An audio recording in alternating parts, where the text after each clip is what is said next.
Hey, what's up, everybody? This is Charles, and I welcome you guys to another episode of the Dreamerspro Show, where we cover everything from sports, hot topics, classic debates, entertainment, and we give you guys a fresh perspective on things and how we see them. And today we have another interesting episode for you guys, and I got a lot of interesting things that I want to say in this video that I think a lot of you are going to enjoy. So let's go ahead and get into this topic here. Now, I think by now we all know that the Lakers had a terrible season last year. There's no secret about this, right? Just given all the expectations, all the things that were said.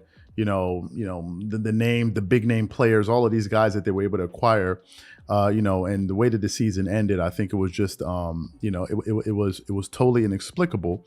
And it left all of us in the media, fans, even some players trying to understand where this thing went wrong. A lot of people are still trying to pick up the pieces and understand why it went wrong. And I think the importance of doing that, the importance of trying to understand where things went wrong is so that you don't repeat those mistakes and you end up making the right decisions moving into the future. If we just kind of try to gloss it over and act like, oh, well, yeah, it was a terrible season, we'll just move on to the next thing, then you're not going to be able to learn anything, right? Talking about the people that are close to the situation. So I think it's one of the reasons people still are talking, about it. And one of the greatest players, NBA players of all time, and one of the all-time great Lakers, Shaquille O'Neal recently had some very, very strong comments about his former team, right? Y'all know Shaq is a three-time NBA champion, one of the greatest Lakers of all time, and one of the greatest big men to ever play to ever play in the NBA. And he had some strong comments about it on his show. He has a podcast called The Big Podcast with Shaq, and I watched some episodes. It's a really good show. So basically what we want to do is play some of the comments that Shaq had to make about his former team, because they were strong and he didn't hold back with some of the things that he was saying. So let's play a little bit what Shaq had to say. We're going to come back and react to some of the things that he had to say. So take a listen to some of that right here. Frank Vogel out. Did you see this one coming, Shaquille, or did you think he would survive? I thought they would give him another chance. It's really not his fault. You have to look at the people that put the team together. We all got faked out. We're so enamored with names and, so like LeBron, they're bringing in Russ. First thing everybody did was, we're bringing in Carmelo. Hey, Carmelo still got 2 years left. AD's going to be there. Dwight Howard's coming back. And Charles was the only one that saw it. They're too old, man. They're too old. I'm like, forget all that. But they played like they were old. Injuries, didn't play together. Russ didn't have a great year. It never really clicked. And in places like LA and New York, it has to click or else. Like when you got big name, so there's a debate, 4 or 5 Hall of Famers on the team. You got to make the playoffs. You got to. If you got 3 top 75 and 4 or 5 Hall of Famers on their team, you got to make the playoffs. Every team don't have even 2 Hall of Famers, and we got 5, and we can't even make the playoffs. But listen, He's going to get blamed. Rob Pelinka and them going to run and hide. I don't know who's in charge up there, and I don't know who's going to take that job, because now you need to revamp the roster. You need to be LeBron, AD, and 3 young guys. That's it. LeBron, AD, and 3 young guys. Well, I think Shaq said a lot. Right, he said a lot, and he made some very interesting points that we want to unpack here. I think all of us can agree that the Lakers were classless in the way that they handled the firing of their former head coach in Frank Vogel. I think all of us can agree with this, and it's one of the reasons so many people came out and voiced their opinions about it. We did a video on our channel. We produced a show maybe about a week or so ago, maybe 2, 3, 4 days ago. Or even Reggie Miller came out and said that was Bush League. This was totally classless. How can you fire a guy, not let him know, leak the information to Adrian Wojnarowski? Adrian Wojnarowski releases the information moments before the Lakers, finish their last game of the NBA season, right? So he knows that information before the head coach does. He goes into the press conference to talk about, the last game of the season, celebrate his guys. And all of a sudden he starts getting asked questions about him being let go of. And he's like, nobody said bleep to me. I didn't know anything about that. And a lot of people thought that was the wrong thing to do.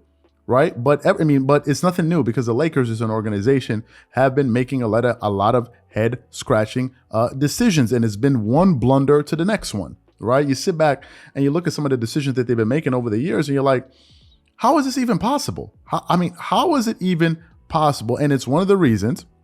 And also, Shaq also brought up the other point about this team having 5 Hall of Fame players, and they still missed the playoffs. That is one of the reasons I say, and some out there like Kendrick Perkins and others have said that that was the single worst NBA season in the history of the league. It was the single most disappointing season. I cannot think of a time where another NBA team had 5 Hall of Fame players, 3 top 75 players. And I know what some people are going to say, wait a minute, did you just produce a video agreeing with Skip Bayless when Skip Bayless said that Russell Westbrook doesn't deserve to be a top 75 player? Yeah, I do agree with him, but just because I disagree doesn't change the fact that he is a top 75 player. Last time I checked, they didn't remove him out of the top 75, so he's a top 75 player. For a team with 5 Hall of Famers, 3 top 75 players, a player that's a top 5 player in some people's eyes, me a top 10 player now, couldn't even win 32 games and make it into the play-in tournament. There were teams that had better records than them, like the New Orleans Pelicans and the Clippers, who just lost, who we're going to be covering a little bit later today in the live that we're going to do, and also talking about the playoffs. To me, that's totally inexcusable. It's totally inexcusable, and there is no comeback from something like that. There's no comeback. I think the only people that seem to be in total denial about what just happened are some fans, some of the people within that organization, and obviously some of the players, right? And it's one of the reasons why I don't have a good feeling about this team going into next season, because a lot of these guys are refusing to own up to their mistakes. They're refusing. I mean, if you listen to Anthony Davis was recently talking about, well, what could we have been had we been healthy? Nobody knows, so we want to blame it on injuries. You listen to the captain of the team, LeBron James. He's like, we only played 20-something games together. They asked him, LeBron, do you think this thing was a success? Yeah, I don't think it was a failure. I don't see why it's a failure. What? That's Russell Westbrook-esque. Russell Westbrook was the last guy I heard say, as long as I average a triple-double but get knocked down in the first round of the NBA playoffs, it was a successful season because I averaged a triple-double. For LeBron himself to say that wasn't a failure, I'm like, what?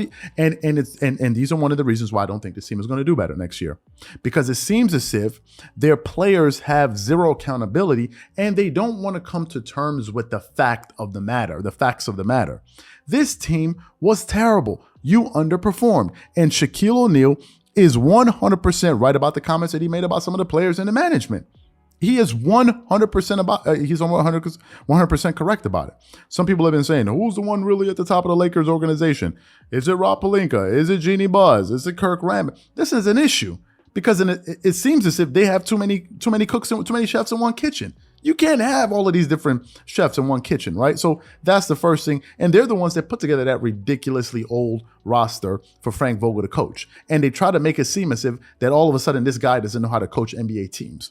Are you freaking kidding me? He was in Indiana. He was taking those teams deep into the playoffs in the Eastern Conference. He's the same Frank Vogel that a lot of people think cannot coach, is the same one that helped coach that team to an NBA championship. So to me, I think Shaq is 100% right. And I think the decisions that this team is going to make moving forward are going to determine a lot.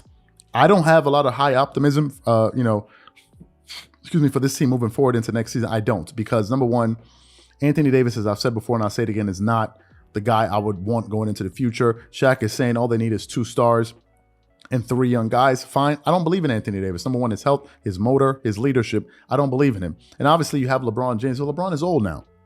Yes, LeBron can average 30 points a game in a season, but he doesn't play any defense. And you have to play both sides of the floor. I would rather a guy that's averaging 24 points per game, but at least he's playing decent defense to give us a chance every single night to win. The Lakers don't have that type of offense where they're just going to blow you off the court like the Brooklyn Nets did number of months ago. I can't even believe we're saying it. Number of months ago when they had James Harden, Kyrie Irving, and Kevin Durant. That is not the situation in LA.